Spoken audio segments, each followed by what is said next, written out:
Hello and good afternoon, friends. Welcome to CEC EduSet live lecture. Dear friends, as you know that in this week we carried out this special session for you, that is for the subject of chemistry, that is for the lovers of the chemistry. We are trying to cater your needs, that is the subject which sometimes appears to be most interesting, but for some students it appears to be very difficult. So in today's session today we are going to talk about classification and nomenclature of organic compounds, and for this today we have with us in our studios Dr. Aparajita Chauhan. She is an associate professor in Aurobindo College, Department of Chemistry. So first of all, I would like to welcome our expert Dr. Aparajita Chauhan. Thank you. And I would like to talk on classification and nomenclature of organic compounds.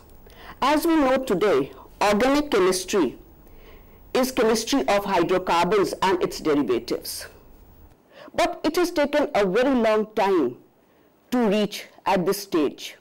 Initially, organic chemistry was believed that the compounds have been obtained from living sources.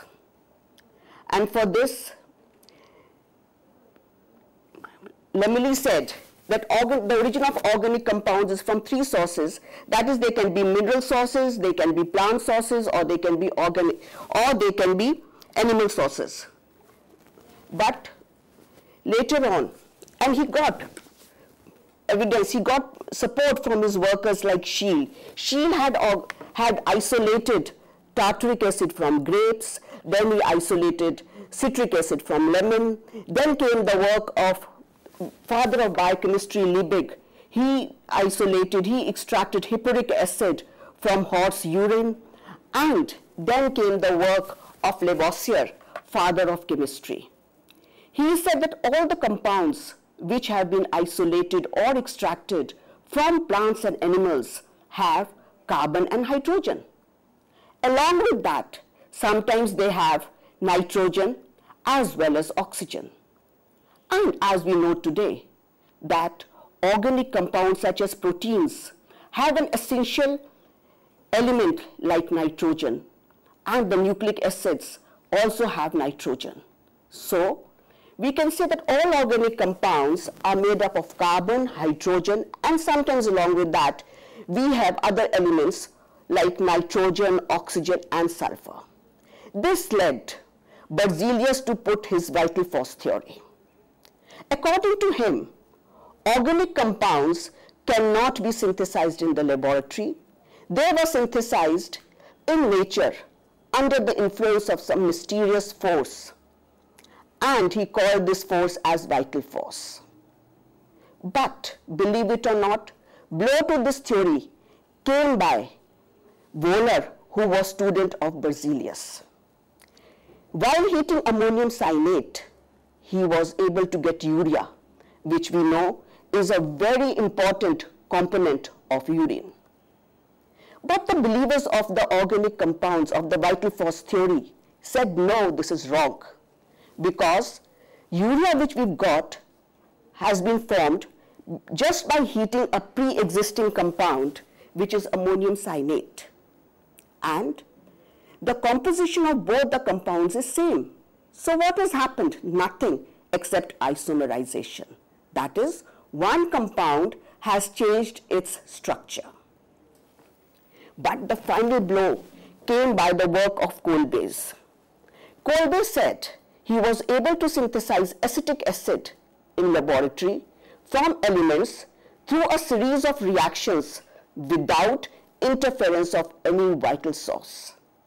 So, now we know that organic chemistry is chemistry of carbon and hydrogen. And it was defined organic chemistry as chemistry of carbon-containing compounds along with some other elements like nitrogen, oxygen, sulfur.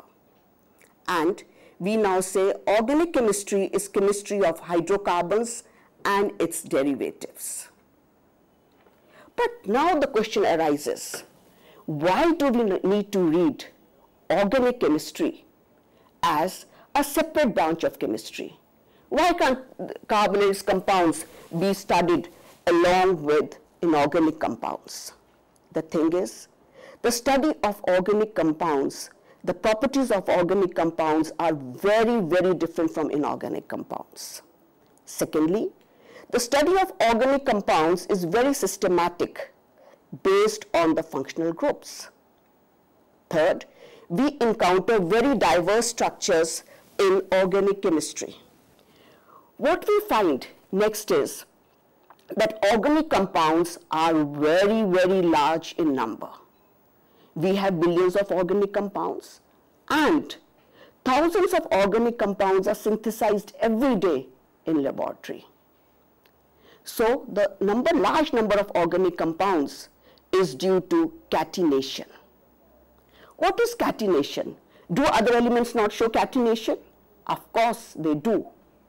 But it is not as strong as that is what is shown by carbon. What is catenation? Catenation is self-linking property of carbon to form straight chain, branched and cyclic structures. Now, the second property of carbon which is very important is carbon is small in size. Not only that, it has valency electrons of 4, and we know that carbon is neither that electronegative that it will be able to gain 4 electrons, nor electropositive that it can lose 4 electrons. So what we find is carbon forms covalent bonds by sharing electrons with other atoms. What is the beauty of the covalent compounds? Why are they so interesting? They are because they are not attacked by oxygen or water at room temperature, and they find diverse use in our everyday life. Next, we find that carbon can form not only single bonds, it can form double bonds or triple bonds with other atoms of carbons. It can also form double and triple bonds with oxygen, sulfur, nitrogen. And next what we find is not only this leads to a large number of organic compounds. Another interesting phenomena which is shown by carbon in its compounds is the phenomena of isomerism. What is isomerism? Why is it that important?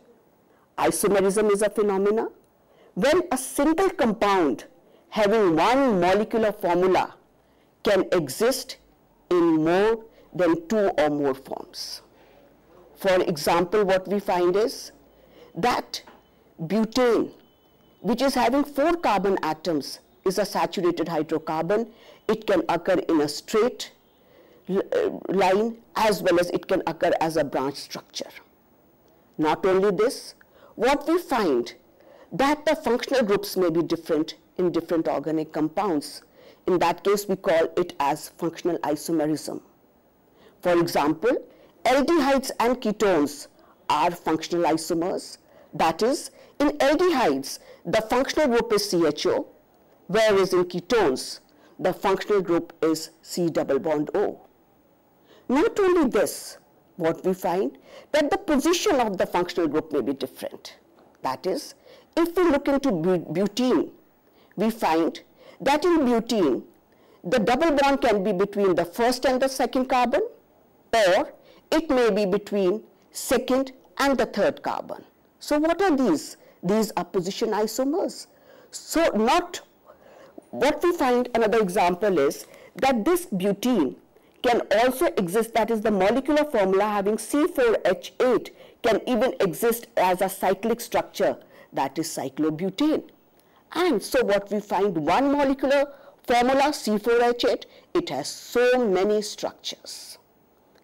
Not only there is difference in the structures, what we find along with structures, that is sometimes the arrangement of atoms in molecule in space is also different.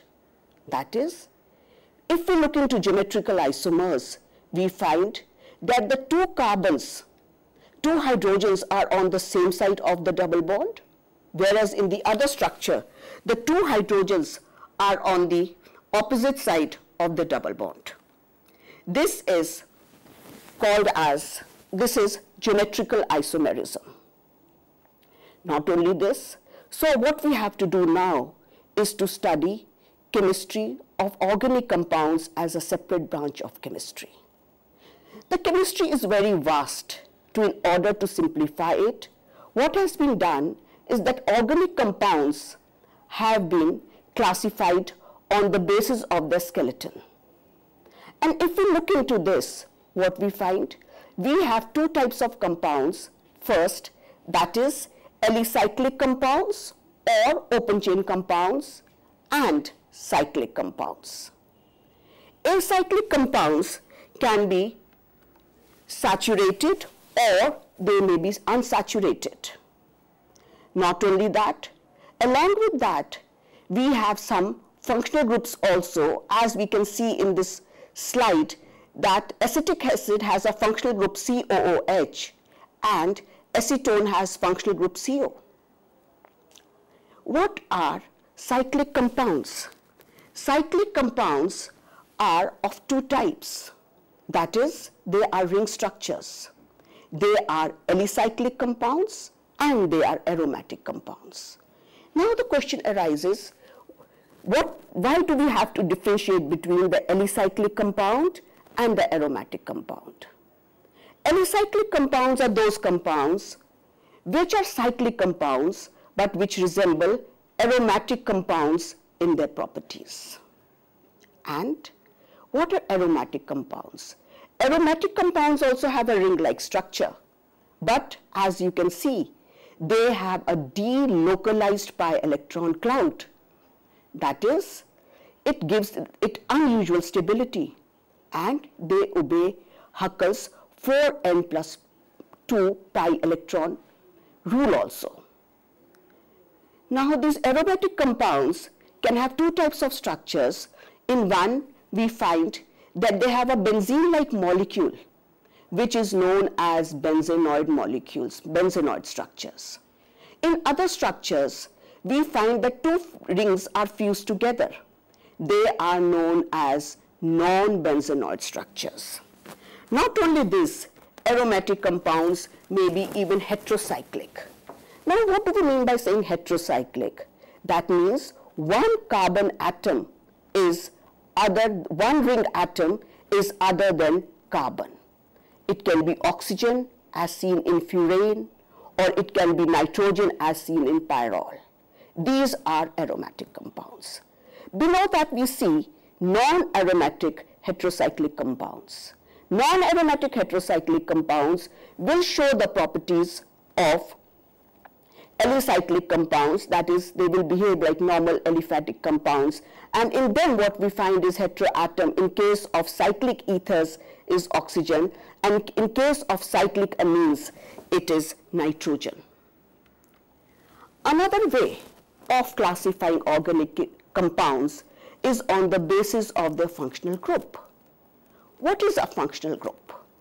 Functional group is an atom or group of atoms which is responsible for chemical reactivity in an organic compound. Now, what we do next is all those compounds which are having the same functional group, we put them in one family known as the homologous series.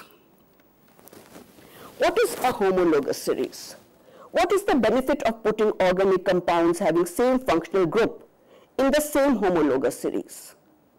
Homologous series consists of members of compounds which have the same functional group.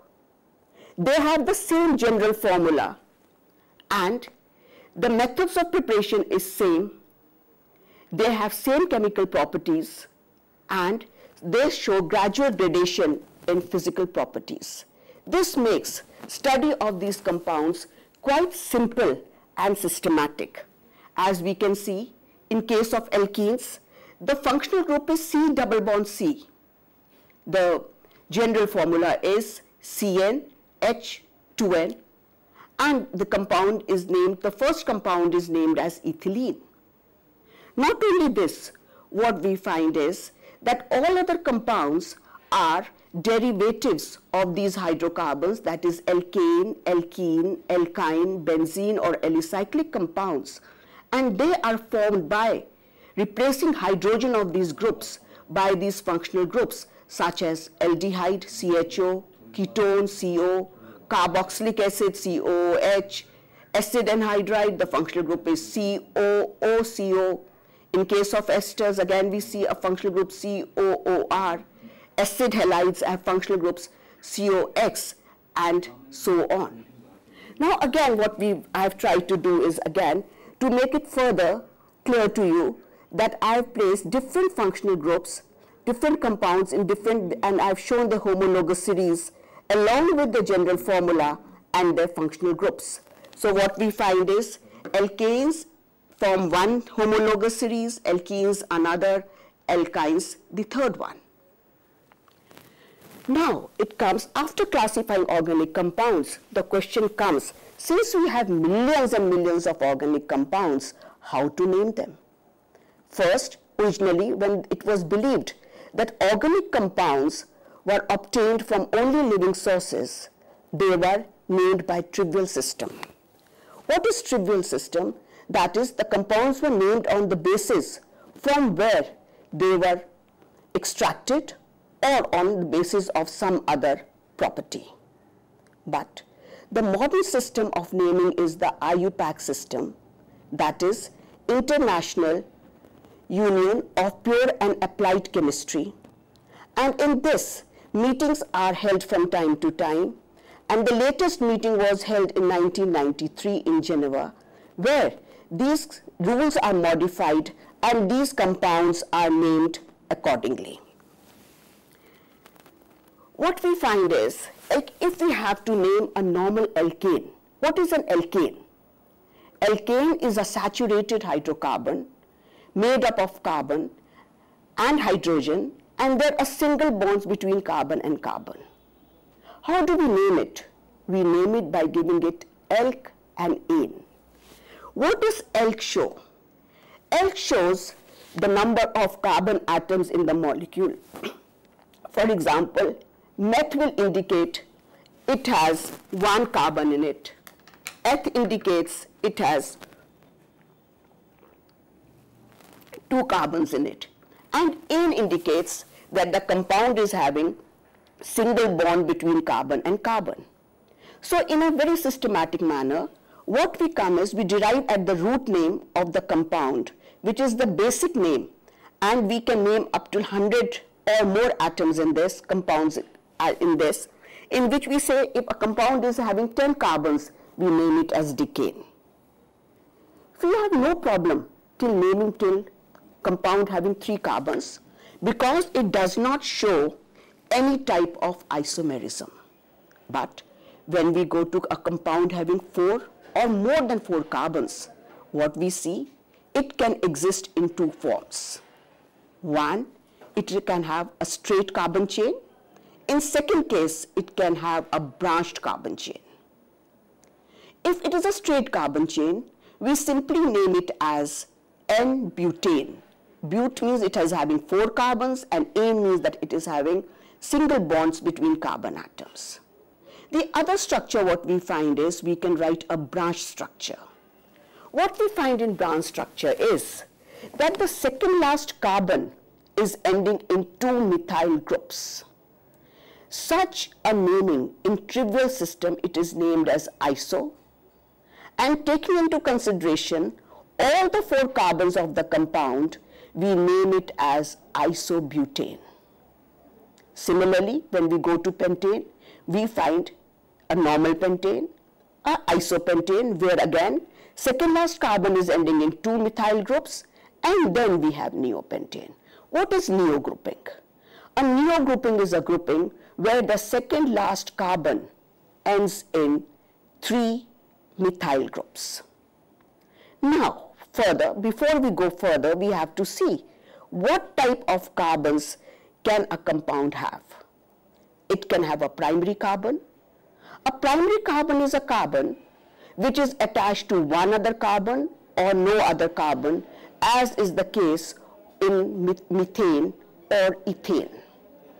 But when we look into propane, we have two types of carbons, that is a primary carbon and a secondary carbon.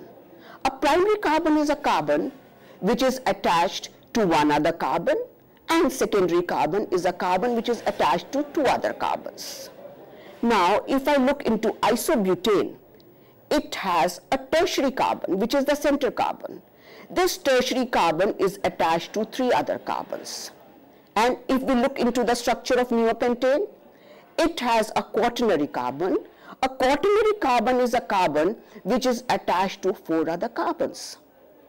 The hydrogens attached to these carbons are known respectively as primary, secondary and tertiary carbon.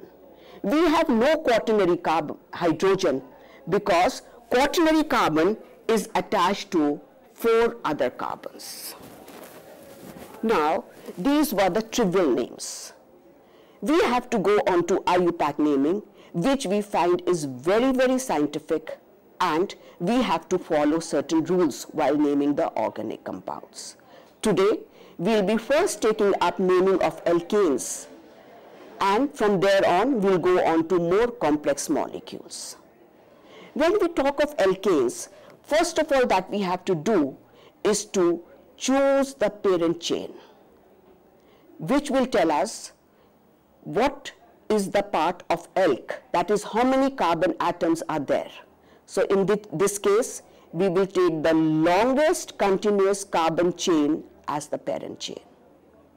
It may be a straight chain or it may be a branch chain. It is not necessary that always we have to take the straight chain. As we can see in this example, first example, what we've done is we've taken the chain containing 7 carbon atoms as the straight chain, as the parent chain. Next, if 2 or more chains have same number of carbon atoms, then the question arises, which chain is to be considered as the parent chain? So what we say is that chain will be taken as the parent chain which has larger number of substituents attached to it. For example, in the first category, we see it has 2 substituents like methyl and ethyl attached to it, whereas the second example has only 1 substituent, propyl, attached to it. So what is the parent chain? In the first case is the parent chain, which is the branch chain, in which there are 2 substituents attached to it. Now the question comes, what is a substituent? Substituent, we get it by removing 1 H from the alkane, that is the alkyl substituent. Here we are talking of alkyl substituents because we are talking of alkanes. Second question comes, how would we number this carbon chain? The longest carbon chain is to be numbered from the side which will give lowest number to the substituent. That is, if we see in this example, numbering from right to left is right. That is, the methyl groups are getting number 2, 3 and 5. Whereas if we number it from left to right, we find that the numbering is 2, 4 and 5. Which is the lower number between 4 and 3? The lower number is 3. So the correct numbering is numbering from the right hand side. Now we observe in this case that a substituent methyl is being repeated 3 times. If a substituent, same substituent, occurs for more than 2 times, then what we do is we name it as di. If it is coming 2 times, if it is coming repeating 3 times, we name it as tri. If it is coming 4 times, we name it as tetra, and so on. The next question comes that if we are numbering the chain from either side and we have 2 different substituents which are equidistant from either side, then from which side are we to do the numbering? This is a very important point. What we do is, we do the numbering from the side in which the substituent which comes first in the dictionary in alphabetical order gets the lower number. That is, we will number it from left to right and not from right to left, because what we find at third carbon we have a substituent ethyl when we number it from left to right, and at third carbon we have substituent methyl when we number it from right to left. What is coming first in dictionary? Alphabet E. So the correct numbering is left to right.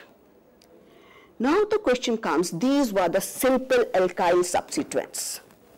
But if the alkyl substituents are complicated, that is, we have a substituent on substituent, then naming becomes little difficult. We have to distinguish between the main chain and the substituent chain. How do we do this? Main chain is numbered as 1, 2, 3, 4, 5 and so on. The substituent chain is numbered from the carbon which is directly attached to the main carbon chain. It is given number 1 dash. This is done to differentiate between the two chains. Now, we take the substituent which is on this main alkyl chain and we write its name first. And this name of the substituted alkyl group is written in a bracket to differentiate between it and the other substituents which are present on the alkene chain. What we find here, now we name this as, since two carbon atoms are attached to the main carbon chain and we have a methyl substituent at the first carbon of the ethyl group, we have named this substituent as 1-methyl ethyl.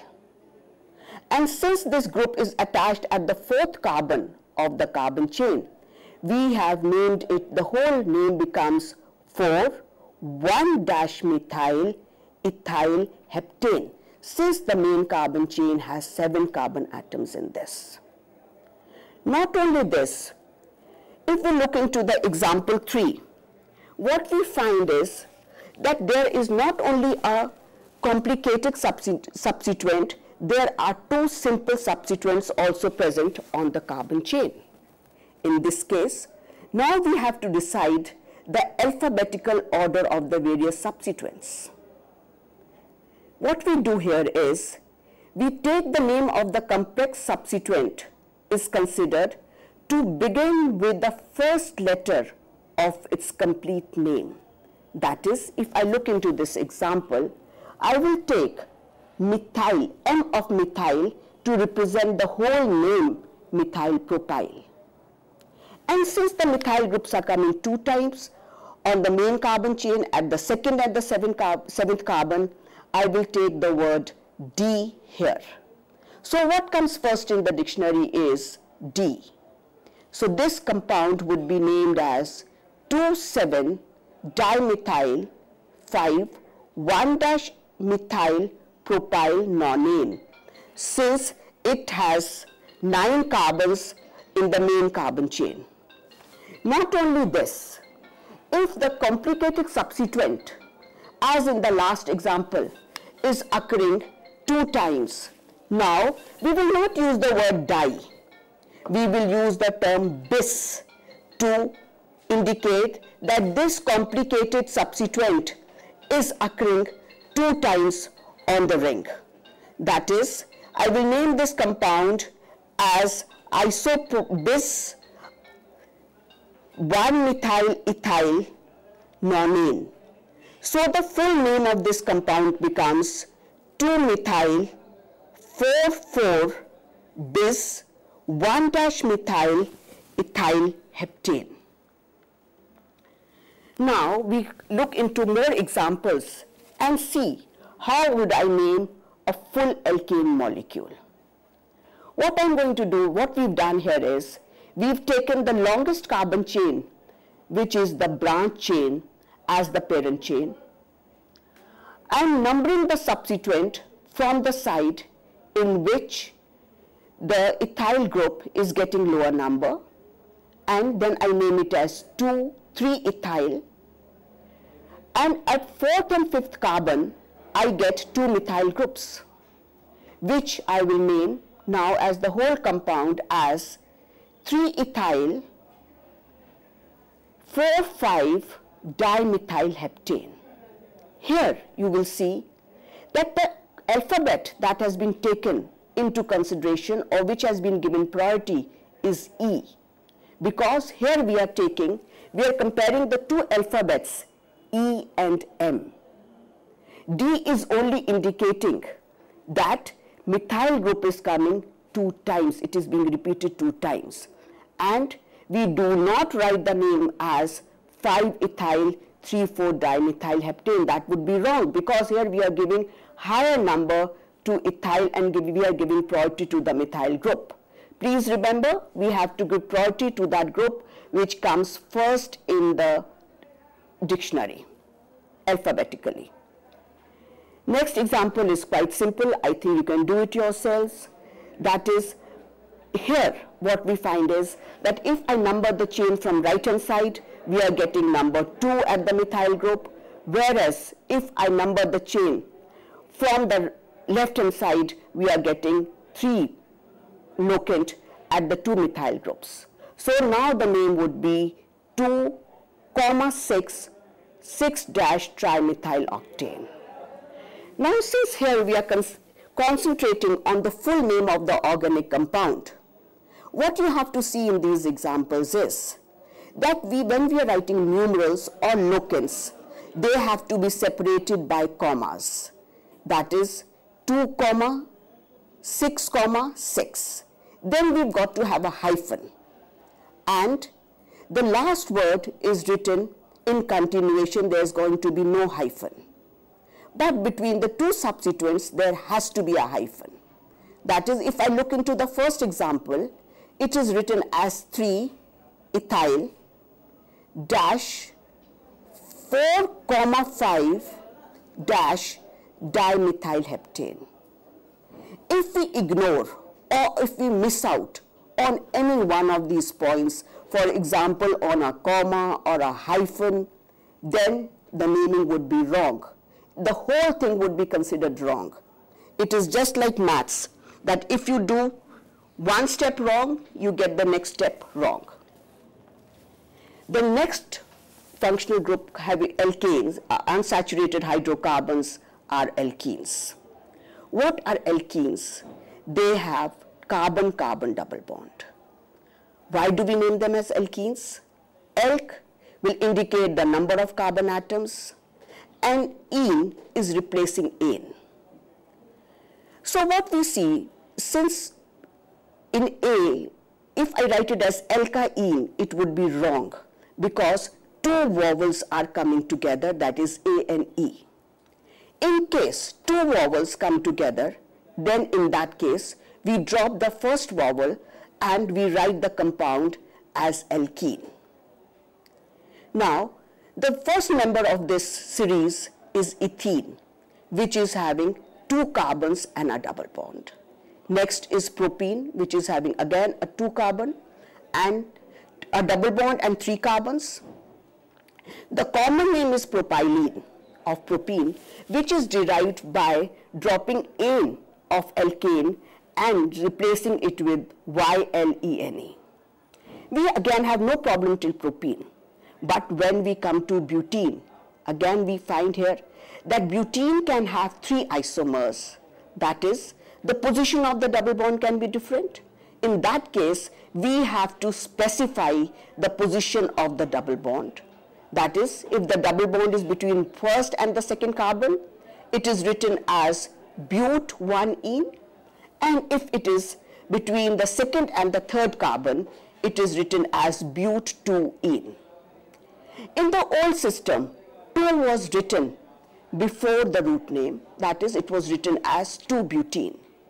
But according to 1993 modifications of IUPAC, now the locant is written just before the functional group. So the correct method is but-2-ene. And the common name is beta-butylene. Now this butene can even have a chain structure. Again, what we observe here common, as I have told you earlier, that if the second last carbon ends in 2 methyl groups, the common names becomes iso. So the name here is isobutylene. And while we are naming it, we will have to again, when we are naming it according to IUPAC system, we will again have to follow a set of rules. But before we go on to set of rules, what I would like to tell you about is the alkenyl group. How do we get this alkenyl group? We get it in a similar manner in which we get the alkyl group, that is by removing a hydrogen from the hydrocarbon part. In this case, we will remove the hydrogen from alkene and we come at the first structure, which is CH2 double bond C. This is vinyl group, or in the IUPAC system, it is the ethanyl group. So similarly, if as can be seen from the table, we have different alkenyl groups. Now, we have to follow again another set of rules while naming alkenes. We will have to choose the parent chain. For doing that, we will take that chain as the parent chain which has functional group in it. That is, it should have double bond. It is not necessary that this carbon chain should have maximum number of carbon atoms. What is necessary here is it should include double bond. Now the question arises, how should we number this chain? We will number this chain from the end, which will give double bond the lowest possible number. For example, if I look into example 3, I will number the chain from top to right hand side, because when I number it from top, double bond is getting position 3, and if I number it from right to left, double bond is getting position 4.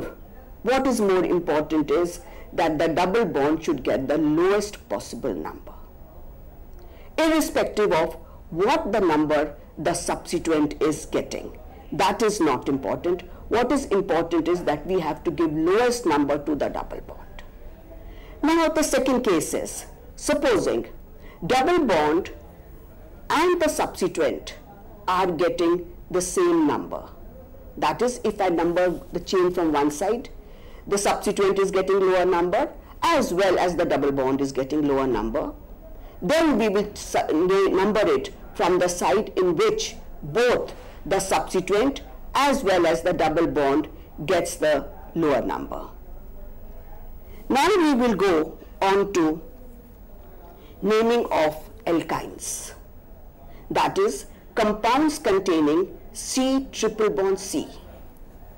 These are another set of organic compounds which are unsaturated. They are named as alkynes. Alk again indicates the number of carbon atoms, and yne indicates that there is triple bond between the carbon atoms. Not only this, what we find is that we get at the alkenyl group similarly by removing the hydrogen from alkyne. We get different groups like ethanyl, like propenyl, prop2-enyl. This is on the basis at the which carbon is attached to the main carbon chain. The rules here for naming them are also same. So what we find is that same naming is very systematic. Now the question comes, let's look into these examples. Again, we have to give triple bond the lowest possible number. So from where will we start the naming? We will start the numbering from left hand side to the top, so that triple bond is given lowest possible number and methyl group is given number 4. So the total number of carbon atoms in this alkyne is 6. So we name it as hex. The triple bond is at second carbon, so we name it as hex 2-ine. And since the methyl group is at fourth carbon, the complete name comes as 4-methyl hex 2-ine. If we look into the second example again, now if we see into this example, if I number the chain from left hand side to right hand side, what I find is that triple bond is getting number 4, but the subsequent is getting number 7. And if I number the chain from right hand side to left, then in that case, triple bond is getting number 4 as in the previous case, but the subsequent is getting lower number, that is 2. So what is lower between 2 and 7? It is 2. So the correct name of this compound would be 2-methyl oct 4-ine. Now we can have compounds which can have 2 double bonds. In that case, compound is named as alkadiene. Please observe, here we are not dropping the word E. The E word has been retained because 2 vowels are not coming together. This is very, very important. This is a mistake which we often make. The word is to be written as alkadiene. Alka again indicates here the number of carbon atoms which are present in the parent chain, and diene indicates that it has 2 double bonds in it.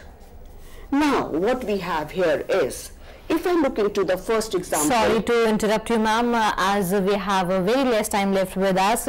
I hope that we would be able to conduct future lectures, and in those future lectures we would be carrying forward from where we have left.